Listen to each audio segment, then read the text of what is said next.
Welcome to Servants of the Lord Ministries. Bienvenue à Servants of the Lord Ministries. Mon nom est Dr. Keith Jenkins et je suis le coordinateur international de Servants of the Lord Ministries. Avant de commencer mon message d'aujourd'hui, je veux vous partager la mission de ce ministère qui a été donnée à Joseph Hitchcock, le fondateur de Servants of the Lord Ministries il y a de nombreuses années. Il dit: j'ai des enfants dans chaque nation et tu as des frères et des sœurs dans le cœur, crie vers moi. Ils m'ont demandé un ministère des bénédictions et des dons. Je leur ai donné ces choses et cela les a bénis. Mais il y a une partie de leur esprit qui n'a jamais été comblée et qui est réservée à une relation intime avec moi. Maintenant leur cœur crie vers moi, juste pour moi. C'est à eux que je t'envoie car je ne veux pas qu'ils mettent les années qu'il t'a fallu pour arriver jusqu'à moi parce qu'il n'y avait personne pour te montrer comment faire à l'époque. Servants of the Lord Ministries est un ministère d'enseignement et de formation envoyé au corps du Christ pour atteindre les personnes qui ont un cœur selon Dieu. Ce message s'adresse à ceux qui veulent le connaître, grandir en lui et être prêts pour son avènement. Aujourd'hui, je parle sur le sujet « Vaincre le mal ». Paul a écrit dans Romains chapitre 12, verset 19 au verset 21. C'est le livre de Romains chapitre 12 et je lis le verset 19.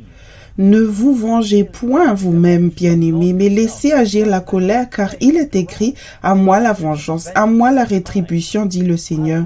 Verset 20. Mais si ton ennemi a faim, donne-lui à manger. S'il a soif, donne-lui à boire, car en agissant ainsi, ce sont des charbons ardents que tu amasses sur sa tête. Verset 21. Ne te laisse pas vaincre par le mal, mais surmonte le mal par le bien. Le mot mal dans Strong est le numéro 2556. C'est apparemment un mot primaire qui veut dire subjectivement dépravé, mauvais, mal, nuisible, malade, bruyant, méchant. Dans la Living Bible, Paul écrit dans Romains 12, versets 19 à 21.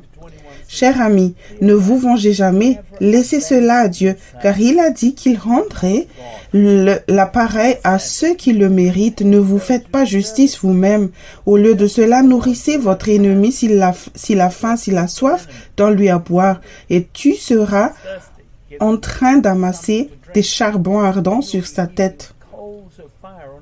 En d'autres termes, il aura honte de lui-même pour ce qu'il vous a fait. Ne laisse pas le mal prendre le dessus, mais vainc le mal en faisant le bien. Il a suffisamment de grâce pour tout ce que Dieu permet. Ta lutte pour vaincre le mal fait partie de ta croissance de l'état de bébé à celui de saint mature. Ceux qui se plaignent sont encore dans les langes. Nous ne grandissons pas en acquérant simplement plus de connaissances, mais nous utilisons la révélation pour vaincre. Si tu ne peux pas vaincre le mal, ton témoignage n'a aucune valeur et ta vie n'aura aucun sens. Jacques a écrit dans Jacques 1, verset 16 au verset 18. C'est Jacques chapitre 1, je commence par le verset 16. Ne vous y trompez pas, mes frères bien-aimés. Verset 17. Toute grâce excellente et tout don parfait descend d'en haut, du Père des Lumières, chez lequel il n'y a ni de changement ni ombre de variation. Verset 18. Il nous a engendrés selon sa volonté par la parole de vérité, afin que nous soyons en quelque sorte la prémisse de ses créatures. Dieu ne cherche pas à rendre ta vie confortable, mais triomphante. Tu as reçu le Saint-Esprit pour faire de Jésus ton Seigneur et vivre une vie étonnante, pleine d'actions de grâce et de vérité, avec la capacité de te libérer de tous les mensonges auxquels tu as cru en écoutant ta chair. Dispersés dans la persécution, pour avoir donné la bonne confession après s'être humiliés, les nouveaux convertis de la première église sont devenus les premiers fruits de la vraie repentance. Ils ont reçu la grâce et la vérité, mais avaient besoin de plus de lumière, entourés par le mal dans des cultures différentes. Jésus dit dans Matthieu 7, 11 à 12, c'est l'évangile de Matthieu, chapitre 7, je lis le verset 11. Si tant que méchant comme vous l'êtes, vous savez donner de bonnes choses à vos enfants, à combien plus forte raison votre Père qui est dans les cieux donnera-t-il de bonnes choses à ceux qui les lui demandent. Tout ce que vous voulez que les hommes fassent pour vous, faites-le de même pour eux, car c'est la loi et les prophètes. Le mot mal dans Strong est le numéro 4190, qui vient d'un autre mot qui veut dire blessant, mauvais. La loi a été donnée pour empêcher la croissance rampante de la méchanceté, mais les Juifs n'ont pas voulu en payer le prix. Faire pour les autres ce que tu voudrais qu'ils fassent pour toi empêchera le mal. En demandant et en obéissant à l'Esprit dans des situations compliquées, tu recevras le ministère de la réconciliation si tu es né de nouveau. Paul a écrit dans Romains 8, verset 4. C'est le livre de Romains, chapitre 8, et je lis le verset 4. Et cela afin que la justice de la loi fût accomplie en nous, qui marchons non selon la chair, mais selon l'esprit. Ceux qui sèment pour la chair récoltent plus de mal et de corruption, selon Galates 6, verset 8. Le royaume de Dieu a tous ceux dont tu as besoin par l'Esprit. Si tu fais confiance et si tu obéis, tu feras plaisir à Dieu et tu rempliras ton but sur terre par la foi en tant que son serviteur. Jésus a dit dans Matthieu 23, verset 8 au verset 12. C'est Matthieu, verset 23, commençons par le verset 8. Mais vous, ne vous faites pas appeler Rabbi, car un seul est votre maître, et vous êtes tous frères, et n'appelez personne sur la terre votre Père, car un seul est votre Père, celui qui est dans les cieux. Verset 10. Ne vous faites pas appeler directeur, car un seul est votre directeur, le Christ. Verset 11.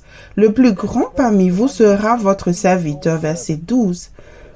Quiconque s'élèvera sera abaissé, et quiconque s'abaissera sera élevé. Dans la message de la Bible, Matthieu 23, 8 à 10 dit: ne laissez pas les gens vous faire ça, vous mettre sur un piédestal comme ça. Vous avez tous un seul professeur et vous êtes tous des camarades de classe. Ne laissez pas les gens s'ériger en experts de votre vie et vous dire ce que vous devez faire. Gardez cette autorité pour Dieu. Laissez-le vous dire ce que vous devez faire. Personne d'autre ne doit porter le titre de père. Vous n'avez qu'un seul père et il est au ciel. Et ne laissez pas les gens vous manipuler pour que vous les preniez en charge. Il n'y a qu'un seul responsable de la vie pour vous et pour eux, le Christ. Ne laisse pas ta chair choisir la facilité. Elle n'aime pas le travail acharné, la correction, ne veut pas apprendre à travers la pression, les épreuves et les difficultés. L'apprentissage académique n'offre aucun soulagement ou ne te libère pas des voies qui semblent justes. Ceux qui trouvent des excuses au péché t'élèveront et t'aideront à fonctionner à partir du domaine naturel ou à avoir une forme extérieure de justice en tant que leader pour le bien de leur chair. 3 choses dont Jésus a dit qu'il fallait être conscient. Numéro 1. Jouir du respect d'être appelé un enseignant basé sur la connaissance sans craindre Dieu ou la sagesse divine. Numéro 2. Être paresseux en se mettant sous la coupe de quelqu'un d'autre pour ne pas avoir à travailler dur, à entendre Dieu sous pression et à lui faire confiance toi-même pour tes besoins de base quotidiens. Numéro 3. Accepter de diriger d'autres personnes ou un grand groupe en apportant un soutien financier ou moral qui résiste à la correction par la vérité et la conviction. Si tu ne sers pas Dieu à 100% et ne t'appuies pas sur sa puissance, tu serviras à nouveau le diable par la chair. L'homme spirituel ne peut voir que partiellement ou faiblement, mais n'a pas besoin de connaissance pour faire confiance et obéir. La connaissance passera bientôt. Le plus petit enfant de Dieu, vivant dans son royaume, maintenant a accès à la vérité par l'Esprit et peut reconnaître si quelqu'un dit la vérité ou non. Paul écrit dans Hébreux 12, verset 1. C'est Hébreux, chapitre 12, je lis le verset 1. Nous donc aussi, puisque nous sommes environnés d'une si grande nuée de témoins rejetant tout fardeau et le péché qui nous enveloppe si facilement et courant avec persévérance dans la carrière qui nous est ouverte. Les personnes restées à Jérusalem se plaignaient dans leur situation d'humiliation, en attendant l'aide de Dieu après avoir été traités si injustement par les Juifs religieux. Ils n'aiment pas vivre parmi les païens en dehors des murs de Jérusalem. La nuée de témoins était constituée des nouveaux convertis dispersés lors de la persécution utilisée par Dieu pour prêcher la croix dans d'autres pays. Paul écrit dans Romains chapitre 12, verset 16 au verset 18. C'est Romains chapitre 12, je lis le verset 16. Ayez les mêmes sentiments les uns envers les autres. N'aspirez pas à ceux qui est élevé, mais laissez-vous attirer par ceux qui est humble. Ne soyez point sages à vos propres yeux. Verset 17. Ne rendez à personne le mal pour le mal. Recherchez ce qui est bien devant tous les hommes. Verset 18. S'il est possible, autant que cela dépend de vous, soyez en paix avec tous les hommes. Le mot pensée dans le Strong est le numéro 5426, tiré d'un autre mot exercer l'esprit, c'est-à-dire entretenir ou avoir un sentiment ou une opinion. Par implication, être mentalement disposé, plus ou moins sérieusement dans une certaine direction, intensivement s'intéresser à, avec préoccupation ou obéissance, mettre l'affection sur, être attentionné, être comme, être du même, laisser cette pensée. Considérer, savourer, penser. Dans le commentaire du prédicateur Capon Ray, missionnaire de Fellowship des Stuart Briscoe, écrit « Lorsque l'apôtre parle de la pensée, il veut dire plus que la capacité intellectuelle. Le mot qu'il utilise, et le numéro 4190, va bien au-delà d'un intérêt occasionnel. En d'autres termes, Paul nous rappelle qu'en matière de vie spirituelle, tout est important et que rien ne doit être pris à la légère. Le danger est particulièrement grand pour les chrétiens qui se sont installés dans une situation confortable et peu exigeante, où ils sont confrontés à peu de défis extérieurs et où ils ont accepté leur propre style de vie au point de ne plus voir la nécessité d'approfondir leur vie spirituelle.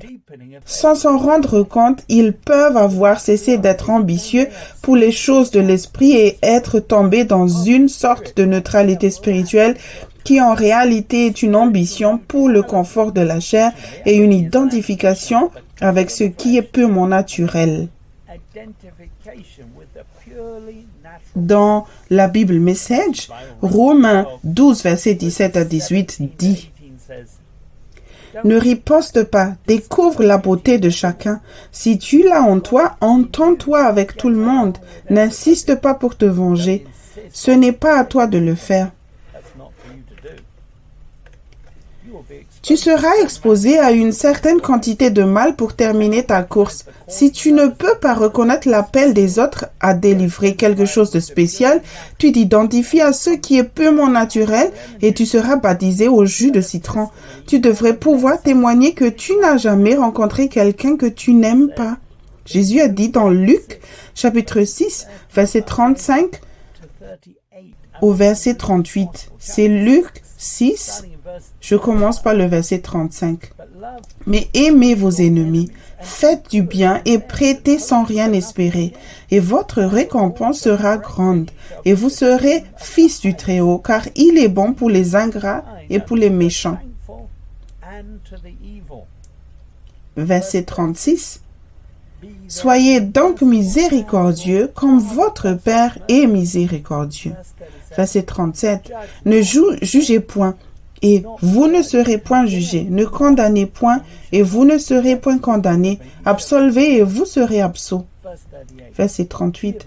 Donnez, et il vous sera donné. On versera dans votre sein une bonne mesure serrée, secouée, et qui déborde, car on vous mesurera avec la mesure dont vous vous servez, servez. or it shall be measured to you again.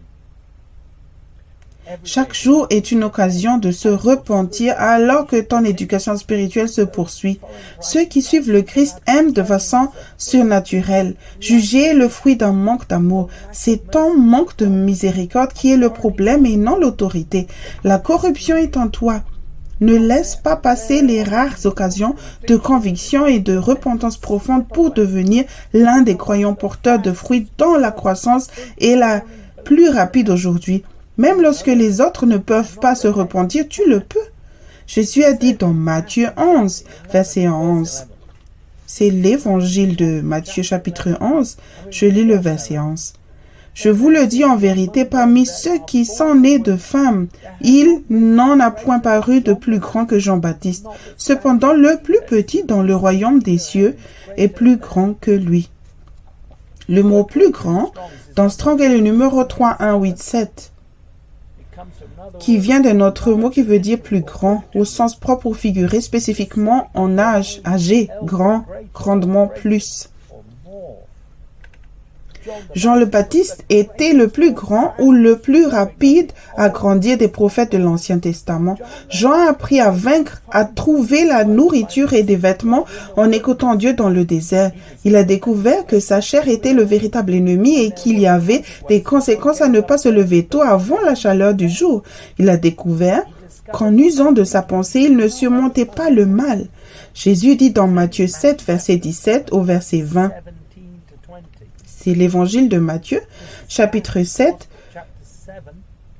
Je lis le verset 17. Tout bon arbre porte de bons fruits, mais le mauvais arbre porte du mauvais fruit. Verset 18. Un bon arbre ne peut porter de mauvais fruits, ni un mauvais arbre porter de bons fruits. Verset 19. Tout arbre qui ne porte pas de bons fruits est coupé et jeté au feu. Verset 20. C'est donc à leurs fruits que vous les reconnaîtrez. Le type de fruit que tu produis au quotidien provient du type d'arbre auquel tu es encore connecté. Ne te trompe pas. Sans aucune pression, n'importe qui peut donner l'impression d'être bon. Mets-toi sur le chemin étroit avant que le diable ne te rende la vie confortable avec de nombreux prétextes. Tu aurais dû te détacher de la chair et de te planter en Christ lorsque tu as entendu la bonne nouvelle. Ceux qui reviennent aux mauvais arbres n'aiment pas la conviction et la correction. C'est Pierre qui disait cela. Dans Actes chapitre 2, verset 36 au verset 38. C'est le livre des Actes 2. Je commence par le verset 36.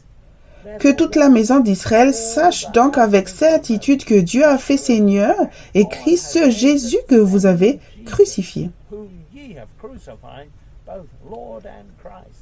Verset 37. Après avoir entendu ce discours, ils eurent le cœur vivement touché et ils dirent à Pierre et aux autres apôtres, « Hommes, frères, que ferons-nous » Verset 38. Pierre leur dit, « Repentez-vous et que chacun de vous soit baptisé au nom de Jésus-Christ pour le pardon de vos péchés et vous recevrez le don du Saint-Esprit. »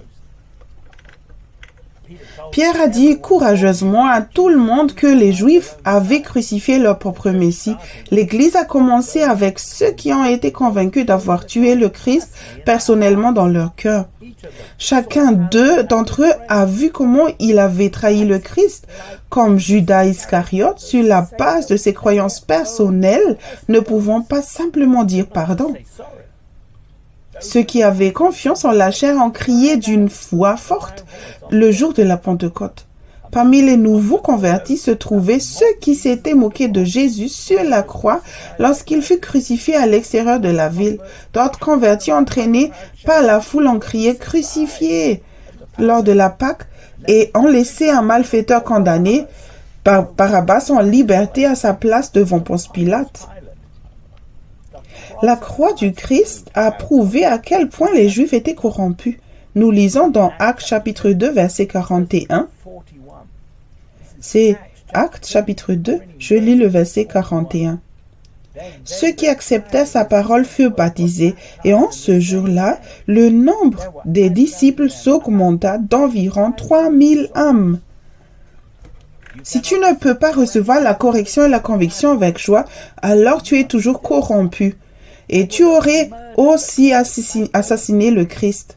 Pour recevoir le pardon et le Saint-Esprit, les Juifs convertis devaient se repentir profondément et être baptisés dans l'eau au nom de Jésus. Étienne dit, dans Actes 7, verset 51 au verset 58, c'est Actes, chapitre 7, je lis le verset 51. Hommes au cou raide, incirconcis de cœur et d'oreille, vous vous opposez toujours au Saint-Esprit. Ce que vos pères ont été, vous l'êtes aussi. Verset 52. Lequel des prophètes, vos pères n'ont-ils pas persécuté? Ils ont tué ceux qui annonçaient d'avance la venue du juste, que vous avez livré maintenant et dont vous avez été les meurtriers. Vous qui avez reçu la loi d'après des commandements d'anges et qui ne l'avez point gardée. Verset 54. En entendant ces paroles, ils étaient furieux dans leur cœur et ils grinçaient des dents contre lui. Verset 55. Mais Étienne, rempli de Saint-Esprit et fixant les regards vers le ciel, vit la gloire de Dieu et Jésus debout à la droite de Dieu. Verset 56. Et il dit, voici, je vois les cieux ouverts et le Fils de l'homme debout à la droite de Dieu. Verset 57. Ils poussèrent alors de grands cris en se bouchant les oreilles et ils se précipitèrent tous ensemble sur lui. Verset 58. Le traînaient hors de la ville et le lapidèrent. Les témoins déposèrent leurs vêtements aux pieds d'un jeune homme nommé Saul. La nouvelle de la mise à mort du Messie se répandait rapidement grâce à la prédication de la croix. Les chefs religieux sont venus pour y mettre fin et ont trouvèrent Étienne, un croyant rempli du Saint-Esprit, en train de distribuer de la nourriture aux disciples. Étienne a parlé avec audace, mais les chefs religieux n'ont pas crié à la repentance lorsqu'ils ont été frappés au cœur. Paul, appelé Saul à ce moment, a été convaincu lui aussi en rencontrant Jésus plus tard sur le chemin de Damas. Étienne n'est donc pas mort en vain. Jacques a écrit dans Jacques chapitre 1 verset 19. C'est le livre de Jacques chapitre 1. Je lis le verset 19. Sachez-le, mes frères bien-aimés, ainsi que tout homme soit prompt à écouter, lent à parler, lent à se mettre en colère. Le mot prompt dans Strong est le numéro 5036. D'affinité incertaine, flotte, c'est-à-dire au sens figuré, prompt ou prêt, rapide. Webster 1828 a défini le mot flotte comme suit. Numéro 1, un cheval ou un chien qui se déplace rapidement, qui est agile, qui a un mouvement léger et rapide, ou qui se déplace avec légèreté et célérité. Numéro 2. Se déplacer avec vélocité comme les vents de la flotte. Numéro 3. Léger, superficiellement, fructueux ou mince, ne pénétrant pas en profondeur comme la terre. Numéro 4. Écumer la surface. On a dit aux nouveaux convertis de parler lentement de leur propre façon de faire dans une culture étrangère. Ils devaient d'abord prouver par des fruits qu'ils utilisaient la grâce pour échapper au mal, trouver de la nourriture et des vêtements en s'adressant au Seigneur. Lorsque l'Esprit te dirige, fais confiance et obéis et tu vaincras. Dieu sait ce que fait le diable. Tu aurais dû répondre rapidement à la conviction lorsque tu as entendu la bonne nouvelle au moment du salut. Maintenant, réponds aussi rapidement à ces instructions pour être une source de lumière pour le reste du monde. Réagir est la preuve que tu as plutôt été envahi par le mal. Jacques poursuit dans Jacques chapitre 1, versets 20 à 21. C'est le livre de Jacques chapitre 1, je lis le verset 20. Car la colère de l'homme n'accomplit pas la justice de Dieu. Verset 21. C'est pourquoi, rejetant toute souillure et tout excès de malice, recevez avec douceur la parole qui a été plantée en vous et qui peut sauver vos âmes. Le mot souillure chez Strong est le numéro 4507, tiré d'un autre mot qui veut dire saleté. Sur le plan moral, la saleté.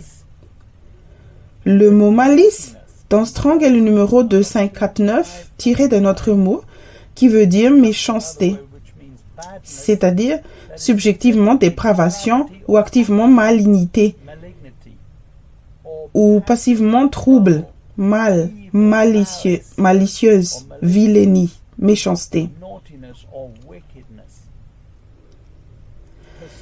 Recherche la douceur, 1 Timothée 6, verset 11, et tu ne seras jamais ignorant. En tant que nouvelle créature en Christ, développe ton système de communication avec Dieu en poursuivant la justice. Si tu te mets en colère, tu ne poursuis pas la justice par la foi. Il y a 2 choses que les nouveaux convertis de la première Église devaient mettre de côté. Numéro 1. La souillure qui vient de la résistance à la conviction et des jugements portés sur les nations où ils ont été dispersés. La culture du royaume de Dieu est la justice, la paix et la joie, même si tu es exposé à une nouvelle culture très différente de la tienne. Numéro 2. Une abondance de méchanceté est un trouble ou un mal qui grandit parce qu'on ne reconnaît pas Dieu et qu'on n'obtient pas de réponse dans tous les domaines. Lors d'un réveil spirituel important, les choses peuvent aller très vite et les décisions doivent être prises rapidement. Ceux qui ne travaillent pas sur leur capacité à entendre Dieu dans tous les domaines seront vaincus et le réveil sera entravé par des moyens qui semblent justes. Demande constamment au Seigneur ce qu'il faut faire dans des situations difficiles. Sinon, ton âme se corrompra à nouveau en trouvant des excuses au péché comme tout le monde. Jésus a dit dans Matthieu 6, verset 34. C'est l'évangile de Matthieu, chapitre 6. Je lis le verset 34. Ne vous inquiétez donc pas du lendemain, car le lendemain aura soin de lui-même. À chaque jour suffit sa peine.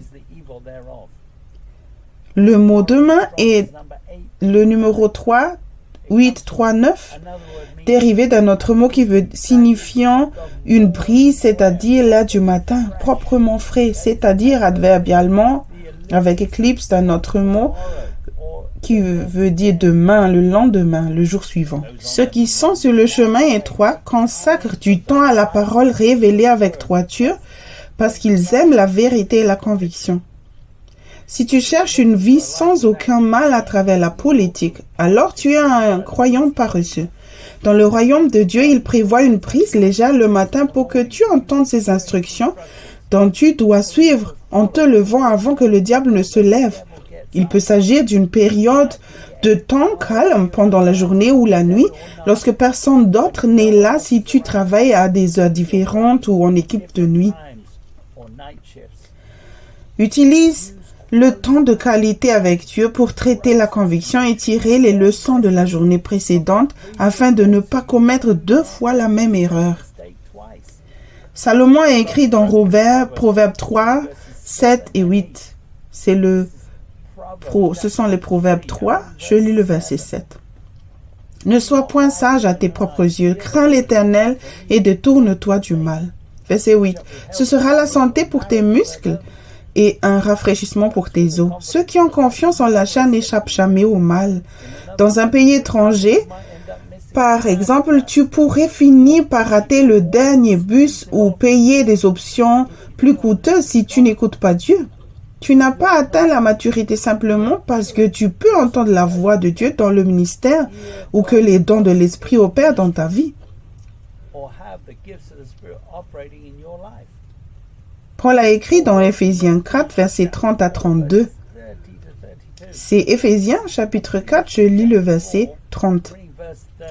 N'attristez pas le Saint-Esprit de Dieu, par lequel vous avez été scellés pour le jour de la rédemption. Verset 31, que toute amertume, toute animosité, toute colère toute clameur, toute calomnie et toute espèce de méchanceté disparaissent du milieu de vous. Verset 32. Soyez bons les uns envers les autres, compatissants, vous pardonnant réciproquement comme Dieu vous a pardonné en Christ. Joseph Hitchcock a décrit les expériences qu'il a vécues sous une autorité malveillante qui le mettait intérieurement en colère. Il a pu soulager une partie de la malice, mais a appris et surmonté. La malveillance est à l'origine des problèmes suivants. Numéro 1. L'amertume. C'est le numéro 4088 en Strong, un empoisonnement ou une corruption de la vérité dans ta pensée. Numéro 2, colère. C'est le numéro 2380, passion. Comme si on respirait fort, férocité, indignation. Numéro 3, colère. Numéro 3709, proprement désir, c'est-à-dire comme atteinte ou excitation de l'esprit, c'est-à-dire par analogie passion violente. Aversion justifiable, par implication châtiment, colère, indignation, vengeance, courroux. Numéro 4, clameur. C'est le numéro 2906. Cri, c'est-à-dire dans la notification, le tumulte ou le chagrin. Clameur, cri, pleurer. Numéro 5. Propos malveillants, c'est le numéro 998. Médisance, notamment contre Dieu, blasphème, mauvais propos, raillerie. Voici quelques commentaires que tu pourrais faire ou penser si tu ne contrôles pas la malice. Numéro 1. Le pasteur est titulaire d'un doctorat, il devrait être mieux informé. Numéro 2. Ils ont de l'argent, alors pourquoi ne le font-ils pas eux-mêmes? Numéro 3. Qui dit qu'il n'est pas capable d'aider? Je l'ai vu aider quelqu'un d'autre dans l'église. L'église d'Éphèse est lentement devenue comme les nations qu'elle essayait d'atteindre autour d'elle. Ils utilisaient leurs pensées et se tournaient vers la politique. Tu seras chauffé et cuit vivant, à petit feu comme une grenouille dans des eaux tièdes. Tu manqueras des rendez-vous divins pour le bien de ta chair. L'église se trouvait sur une route commerciale en Asie et était exposée à de belles choses que seuls les riches pouvaient s'offrir. Ils ont laissé la convoitise de leurs yeux et l'imagination de leurs pensées nourrir leurs espoirs et leurs rêves et ont ainsi perdu leur premier amour. Tu auras du mal à pardonner à ton frère du fond du cœur si tu as perdu ton premier amour. Si tu ne peux pas entendre l'esprit s'attrister à cause de la malice de ton cœur, tu es devenu amer. Pierre a écrit dans 1 Pierre 5, verset 1 au verset 5. C'est 1 Pierre, chapitre 5. Je lis le verset 1. Voici les exhortations que j'adresse aux anciens qui sont parmi vous, moi ancien comme eux, témoins des souffrances de Christ et participants de la gloire qui doit être manifestée. Verset 2. Paissez le troupeau de Dieu qui est sous votre garde, non par crainte, mais volontairement selon Dieu, non pour un gain sordide, mais avec dévouement. Verset 3. Non comme dominant sur ceux qui vous ont échu en partage, mais en étant les modèles du troupeau. Verset 4. Et lorsque le souverain pasteur paraîtra, vous obtiendrez la couronne incorruptible de la gloire. Verset 5. De même, vous qui êtes jeunes, soyez soumis aux anciens, et tous, dans vos rapports mutuels, revêtez-vous d'humilité, car Dieu résiste aux orgueilleux, mais il fait grâce aux humbles. Tu devrais ne pas avoir d'opinion personnelle dans n'importe quelle situation et parvenir facilement à la vérité par conviction ou révélation. Dieu nous délivrera des difficultés ou des défis si nous suivons le grand berger. Un vrai berger dira à son peuple de demander au Seigneur ce qu'il faut faire dans des situations difficiles parce que c'est ce qu'il faut lui-même.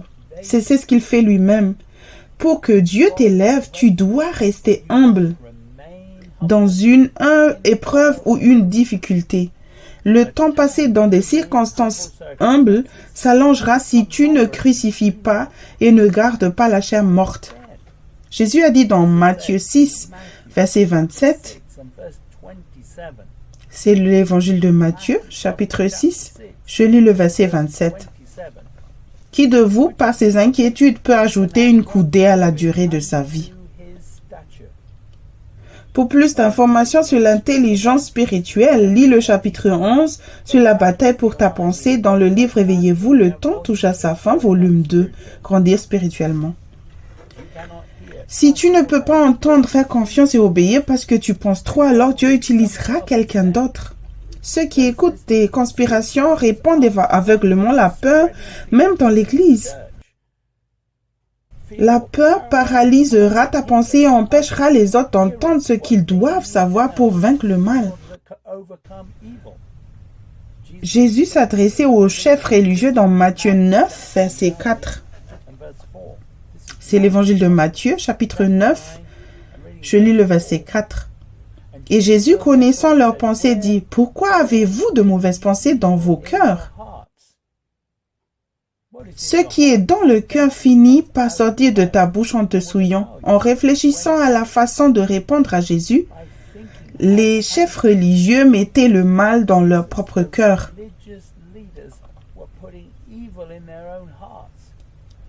Si tu viens d'un milieu religieux ou politique, ton cœur sera encore plus mauvais. Il y a un temps pour penser et un temps pour ne pas penser. Jésus a dit à ses disciples dans Matthieu 10, verset 19.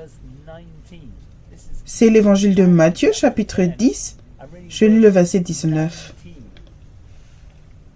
Mais quand on vous livrera, ne vous inquiétez ni de la manière dont vous parlerez, ni de ce que vous direz. Ce que vous aurez à dire vous sera donné à l'heure même. L'homme a été créé à l'image de Dieu pour dire ce que Dieu veut dire. Tu ne peux le faire que par la grâce. Ta pensée n'est pas renouvelée au moment du salut. Encore plus de connaissances ne feront que te gonfler à un moment où tu as besoin d'être humble. Dieu utilise toujours les humbles. Pour le représenter et dire ce qu'il veut dire sans avoir peur, tu dois te tenir tranquille et reconnaître qu'il est Dieu. Selon Psaume 46, verset 10. Jésus a dit dans Matthieu 5, verset 37, c'est l'évangile de Matthieu, chapitre 5, je lis le verset 37. Que votre parole soit oui, oui, non, non. Ce qu'on y ajoute vient du malin. Si quelqu'un te demande « Qu'est-ce que tu comptes faire ensuite ?» il ne serait pas faux de répondre « Je ne suis pas encore sûr, mais je ferai tout ce que le Seigneur me dira. » Ceux qui marchent par la foi dans le monde spirituel voient faiblement. Pour ceux qui ont confiance en la chair, cela semble insensé car ils te diront d'utiliser plutôt ta tête ou de dire ce que tu ressens. Jacques a écrit dans Jacques 3, verset 7 au verset 9. C'est Jacques, chapitre 3. Je lis le verset 7. Toutes les espèces de bêtes et d'oiseaux, de reptiles et d'animaux marins sont domptés et ont été domptés par la nature humaine. Verset 8. Mais la langue, aucun homme ne peut la dompter. C'est un mal qu'on ne peut réprimer. Elle est pleine de venin mortel. Verset 9. Par elle, nous bénissons le Seigneur notre Père, et par elle, nous maudissons les hommes faits à l'image de Dieu. Dieu doit être le Seigneur de toute la communication. Parler beaucoup est une source de mal. Si le Seigneur est attristé par tes propos, demande pardon et retire ce que tu as dit. Les amis des médias sociaux qui sont intéressés resteront en contact s'ils aiment la vérité.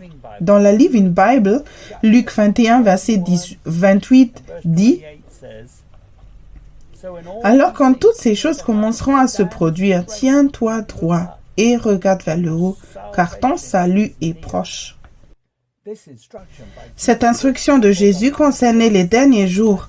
Je n'ai jamais rencontré quelqu'un qui utilise un smartphone en se tenant debout et en regardant vers le haut. La dernière génération devra rompre l'habitude d'utiliser les smartphones, les ordinateurs et la technologie moderne si elle veut être prête pour son apparition. Tu ne vaincras pas le mal en t'appuyant sur la technologie moderne et la sagesse terrestre. David a dit dans Psaume 34, verset 8 au verset 9. Ce sont les psaumes. Chapitre 34, je lis le verset 8. Goûtez et voyez que l'Éternel est bon. Bienheureux l'homme qui se confie en lui. Verset 9. Craignez l'Éternel, vous, ses saints, car rien ne manque à ceux qui le craignent.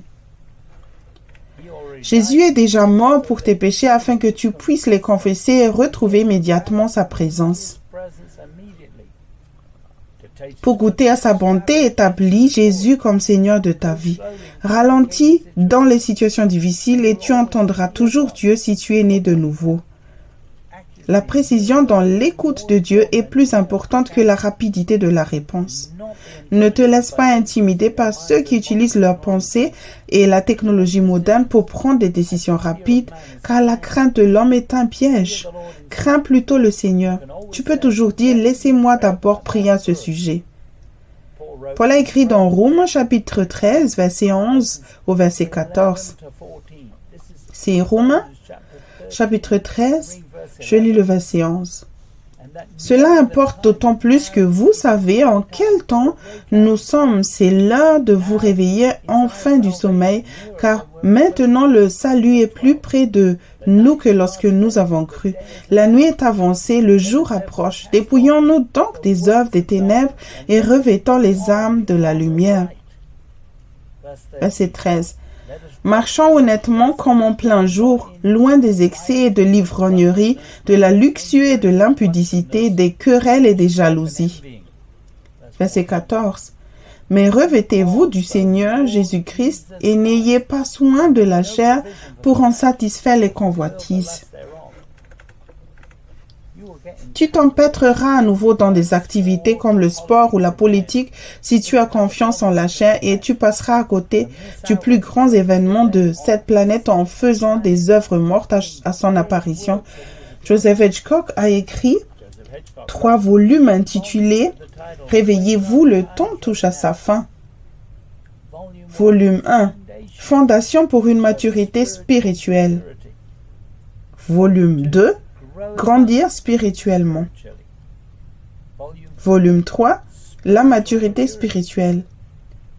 Il se peut que tu ne veuilles pas lire un autre livre que la Bible. Paul a écrit dans 2 Corinthiens 13, verset 10. C'est 2 Corinthiens, chapitre 13, je lis le verset 10.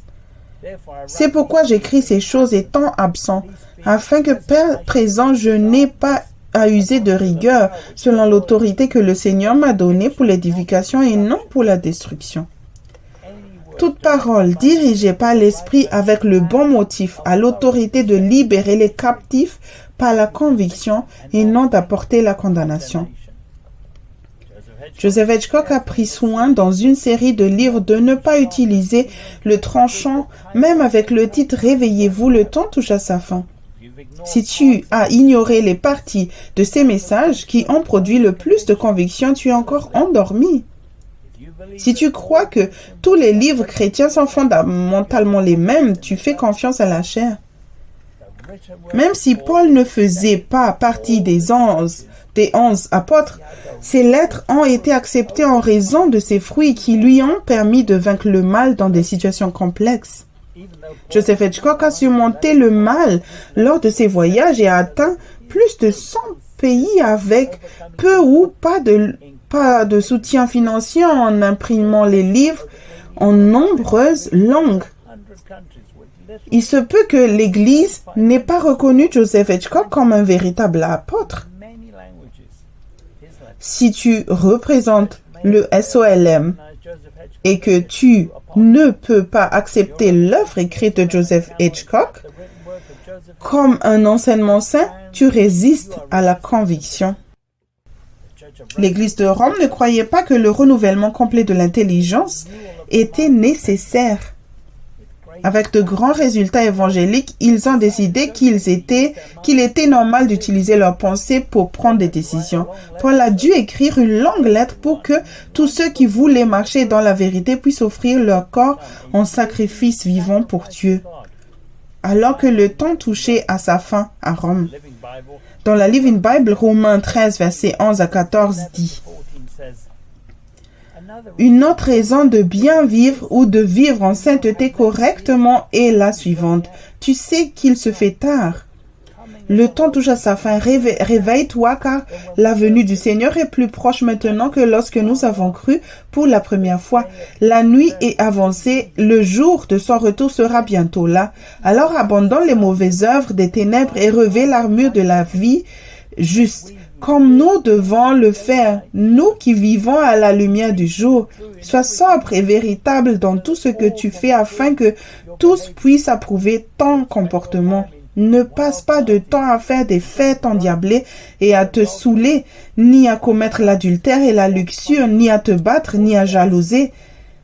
Mais demande au Seigneur Jésus-Christ de t'aider à vivre comme tu le devrais et ne fais pas de plan pour profiter du mal.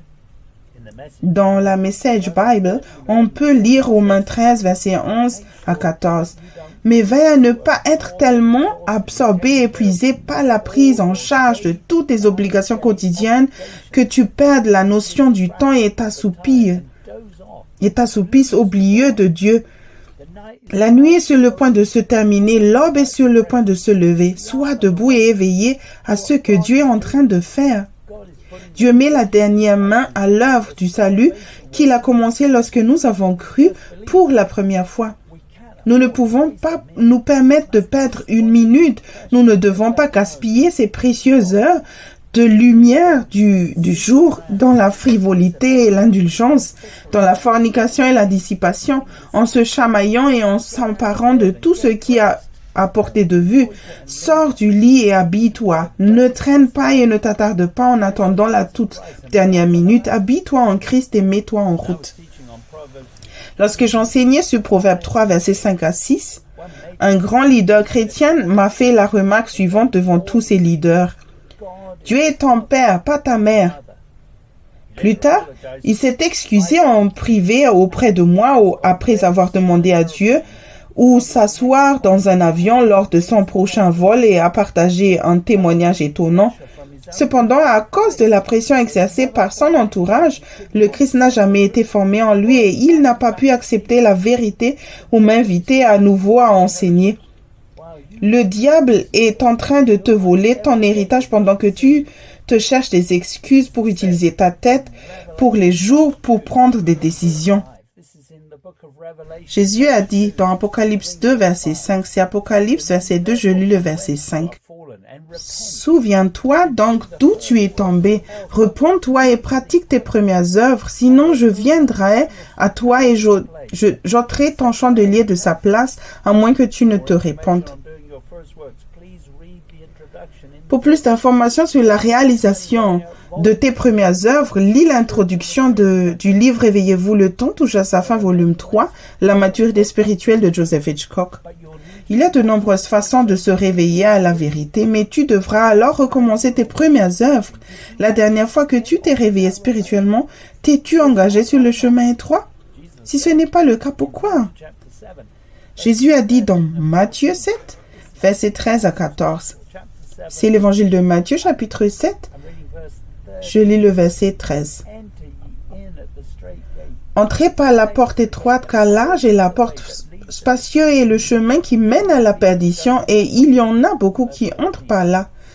Verset 14. Mais étroite est la porte, resserrez le chemin qui mène à la vie, et il y en a peu qui les trouvent. Le chemin étroit apporte la quantité exacte de pression quotidienne nécessaire à la marche constante dans l'esprit. Ceux qui empruntent le chemin spacieux n'ont pas les bonnes priorités. Es-tu intéressé par la vérité, la conviction ou par la satisfaction de la chair? Si tu veux une copie de ces notes, écris et réponds aux questions suivantes et envoie-moi tes réponses. Numéro 1. Vains-tu le mal quotidiennement et sinon pourquoi? Numéro 2. Quelles sont les opportunités de conviction et de croissance que tu n'as pas su reconnaître en te fiant à la chair? Donne 3 exemples. Numéro 3. As-tu déjà fait un effort pour t'engager sur le chemin étroit? Et si oui, qu'est-ce qui t'a empêché de le faire constamment? Si tu veux entendre, apprendre à connaître et suivre Jésus, je te recommande ce livre « Mes brebis entendent ma voix » de Joseph Hitchcock. Si tu veux prendre un nouveau départ, le faire Seigneur et vivre dans la lumière, alors je peux te recommander le livre « Réveillez-vous, le temps touche à sa fin » volume 1, Fondation pour une maturité spirituelle par Joseph Hitchcock. Si tu veux vraiment te soumettre à l'esprit par une repentance régulière, alors je peux te recommander le livre « Réveillez-vous, le temps touche à sa fin » volume 2, Grandir spirituellement de Joseph Hitchcock. Tu dois t'assurer que tu prends le chemin étroit. Le chemin spacieux qui mène à la destruction à fière allure. Elle est signalée par un panneau « Le ciel est par ici ». De nombreuses personnes bien intentionnées et fréquentant l'église sont sur ce chemin. Je crois que ce livre t'aidera. La prison dorée, édition révisée de Joseph Hitchcock. Aujourd'hui, j'ai parlé avec toi du moyen de vaincre le mal. Il n'y a rien qui puisse t'empêcher de vaincre tout mal sur ton chemin. Dieu est au contrôle et pourvoit à tout ce dont tu as besoin. Son royaume est ici, maintenant, et tu peux expérimenter sa présence et même sa joie au milieu des situations difficiles. Cela parle plus fort à d'autres personnes qui servent encore deux seigneurs. Tu es quelqu'un qui peut partager comment es-tu et cette relation personnelle avec Dieu et à atteindre les personnes qui luttent dans les ténèbres. Laisse-moi prier avec toi. J'espère que ce message t'a défié et t'a apporté une vision de la manière dont tu peux surmonter le mal. Père, je prie pour qu'en ayant entendu ce message et entendant ces choses, cela leur donne une vraie fin d'entendre ta voix et en tout temps et de ne pas avoir confiance en la chair parce que tu les as choisis, car ils ont cru en toi et t'ont fait confiance. Maintenant, qu'ils veulent opérer de manière à ce que tu agis dans tous les domaines, qu'ils te font Seigneur dans tous ces domaines. Père, je te prie de les bénir quand ils décideront de prendre cette décision dans le nom de Jésus. Tu trouveras un résumé des écritures utilisées dans le message d'aujourd'hui sous la vidéo, soit par écrit, soit via un lien vers un site web. Nos coordonnées suivront à la fin de ce message. Merci d'avoir écouté et ce serait formidable d'entendre de ta part. Que Dieu te bénisse.